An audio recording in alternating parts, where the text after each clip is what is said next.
McCown, and I'm here representing myself and my wife, Callie, in support of SB1.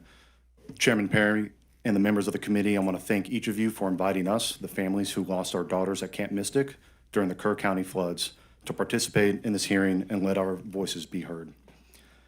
We had a daughter, Linnie. She was 8 years old. She is dead. On July 31st, we were unable to attend the joint hearing in Kerrville. Our lives have been devastated by Linnie's death, and we are only just beginning the long process of recovery.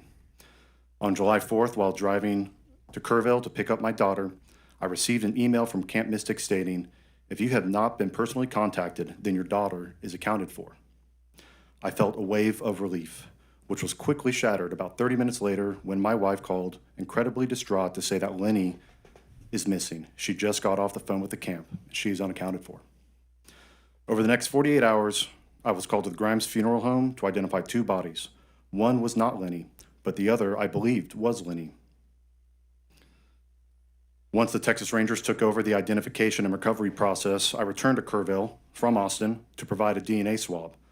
Additionally, on July 5th, while searching for Linnie downstream of Camp Mystic, I found a deceased young girl. With the assistance of Wilson County Sheriff's deputies and National Forest Service personnel, we were able to retrieve her body and send her home. I recount these events to emphasize that I had no desire to return to Kerr County for those initial hearings. But I am now ready to speak. Linnie was the middle child between her brothers Bates, who's 11, and George, who's 3. To Bates, she was the pesky but beloved little sister. To George, she was a gentle, playful mother figure. On the weekends, she would even pour him Cheerios and milk so my wife and I could get a couple more minutes of rest. To everyone else, she was a joy.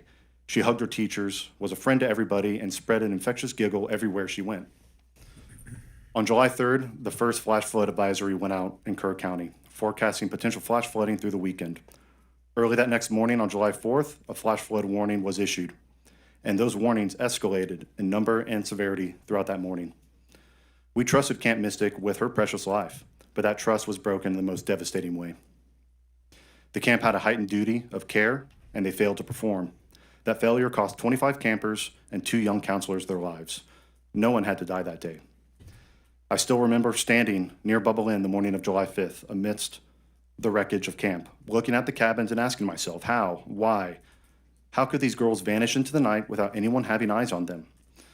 While cabins, literally just 20 yards away, had no casualties. So what went wrong?